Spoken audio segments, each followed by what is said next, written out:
I've oft bothered you with tales of how X-Men 97 is actually a pretty good show, despite all apparent expectations, and the best efforts of the writer of the show to make sure that nobody would actually watch it.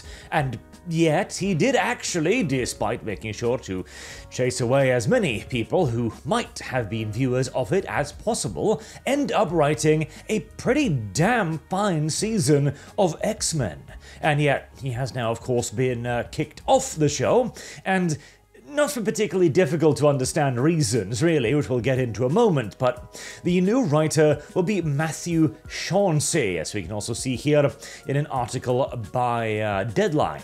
So they mention in this article that he will be writing Season 3, as Season 1 and 2 have already been finished, although there will apparently be script revisions in Season 2 that has happened during production. Okay, so what is Matthew Chauncey known for then? Not a whole lot. Thor Love and Thunder and Marvel's What If. Now, I don't know this one or this one, but I do know Thor Love and Thunder. I haven't watched What If either, because What If is one of those series like, what if Captain America was a woman? I need know no more about what you're probably going to do with this series, and just skip off right there. But Thor Love and Thunder, so Thor is probably one of the most abused characters in the Marvel Cinematic Universe. When he gets the first movie is actually pretty okay. You know, it's got some fish out of water jokes, of course, because Thor arrives at Earth and it's like, oh, what is this? He needs to prove himself worthy. It's a pretty bog standard story, and it certainly doesn't quite have the panache or the immediate impact of certain of the other Avengers introductions. Iron Man's being the perfect example, where his first movie is really, really strong, but has a little bit of a muddly ending. Thor is that on steroids. Good start, long muddly ending, but after that, he was then slowly but surely relegated to basically being a supporting side character in his own movies, either being second fiddle to Loki or being reduced to the butt of a joke, and eventually, well, the kingdom of Asgard is handed over to a Black Valkyrie whilst he drinks himself fat on a boat. And in Thor Love and Thunder, of course, Mjolnir has abandoned him and chosen to side with his love interest instead. Yeah, they didn't treat Thor very well at all. And hey, you know what? I actually sort of kind of enjoyed Love and Thunder in a very highly theoretical way. I liked the goats screaming because goats do in fact scream. They do. It's a little known fact, but goats do scream. Actually, genuinely scream. So that was kind of funny, you know? I like the style, the kind of like heavy metal style aesthetic. That was kind of cool. And I like the idea of the villain going out to kill the gods. That too was interesting. You know, poorly executed on virtually every level, but hey, ideas, right? So I'm not necessarily thrilled by this change in writer here, because, okay, let's talk about the background of this, shall we? X-Men 97 gets a new writer and update on Season 2 script. Fans are not happy. Whatever Beau DeMayo did to get fired must be really bad. So this is the crux of all of this, because this guy wrote a good X-Men show that was pretty much a direct continuation of the original cartoon. In fact, it did so a little bit to its detriment, dropping major plot points on your head and then referring to a, 30-year-old television show, as if you just finished watching it. But that dedication to it actually allowed, again, X-Men 97 to be an excellent continuation of old-school entertainment that I quite genuinely enjoyed, and it had some really great lines. Now, the story takes a bunk here and there, no doubt. The focus on Magneto being totally justified, etc. is dumb, but overall, for a piece of current year entertainment, this is quite good. But what did he do wrong to get fired? That's very easy to explain. Because you see, Beau DeMayo is both the reason why the show was good and did poorly. Was good as in he did, again, write a good X-Men story, and did poorly as in he decided to go on Twitter and go, listen, the X-Men have always been woke. I am writing The Wokeman. I am writing current year politics into my show. And the weird part is, he didn't even really do it. It's like he's an NPC operating on an old software spec or something, where the writers are instructed to antagonize the fans on Twitter and go out there and try to become a progressive beacon. Because the moment he did this, everybody looked at him and like, let's see, would I like to be berated by the skin suits of once beloved characters about how racist I am? No. No, I don't think I want to. And so nobody watched it. He created a negative impression of the show before the first episode even aired.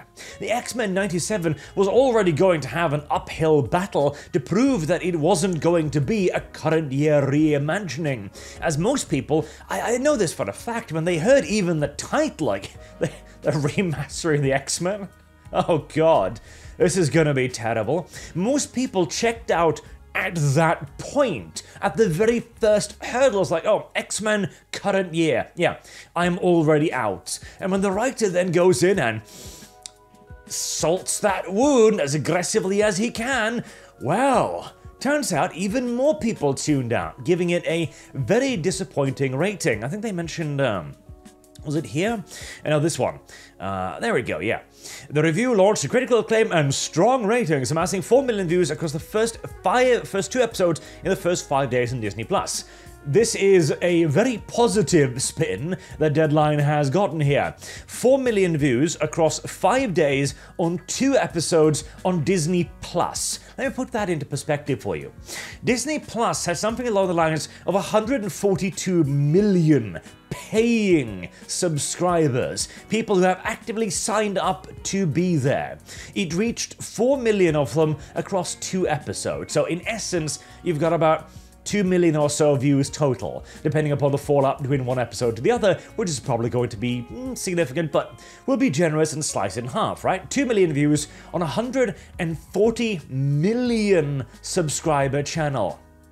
Yeah, it didn't strike the target audience particularly well. And again, this is the same thing with Doctor Who, right? Doctor Who has been slaughtered for ratings comparable to this, and well, the fact that Doctor Who is in the same ratings bracket as a reboot of an X-Men show from the 90s, that in and of itself is not very good. But yeah, the ratings were not good. They did not live up to expectations. I mean, these are YouTube views of significantly smaller channels right here. And again, it was because of Beau DeMayo here and his attempt at marketing X-Men as a current year show when, oh my god, like, this is kind of like Madame Web, right? Where Madame Web recently blamed internet culture for failing. Like, oh, they turned it into a joke and nobody wanted to see it. You're making a movie about Madame Web. You are a joke. But if you had embraced it, internet culture can be your greatest ally. If they had simply plastered the pictures of the 3 main girl characters in their tight-suiting, yes, well, close enough, their tight-fitting skin suits all over as the advertising material, hey, we've got 3 hot chicks in spandex playing at being superheroes. Internet culture would have been all over that going, thank you, good, this is meme fodder. We will now make your thing popular. In fact, the internet managed to make Mobius popular in spite of itself. You have to use the internet. You cannot hate the internet because the internet will destroy you. Same thing with this. This was the perfect layup to go, hey, you know that old school cartoon, the good old days you're always talking about? We're doing that. We are bringing back your childhood. That's what we're doing, because that is what they actually did do. We are recreating this. We're not reimagining it. We're not remastering it. We're not messing with the formula. We are literally just creating a continuation of the X-Men cartoon. People would have lauded it. If only they had placed a muzzle on this guy and marketed it as what it was, a continuation of the old school cartoon. I guarantee you 4 million views across 2 episodes is not what you would have gotten. You would have probably had a smash hit. I mean, hell, we are now entering the age where people are beginning to market their products as anti-woke. Alright? We are there right now. And the first studio that actually figures this out is going to have an enormous windfall because of it. And if we are to be very optimistic, perhaps the new guy, unlikely considering his track record, but maybe somebody could look at the turning tide and go, hold on, everybody's praising this show for being the old show. Maybe nostalgia is somehow a powerful marketing tool or something. Who knows? Who knows? Even the darkness of the current year, appealing to nostalgia might be effective.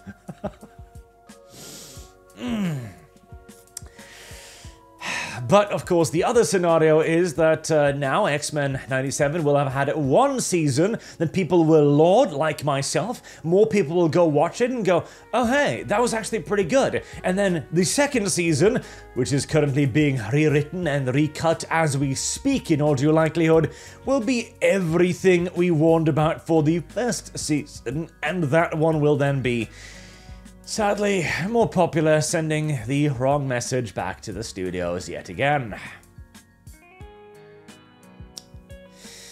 It's a sad, sad situation.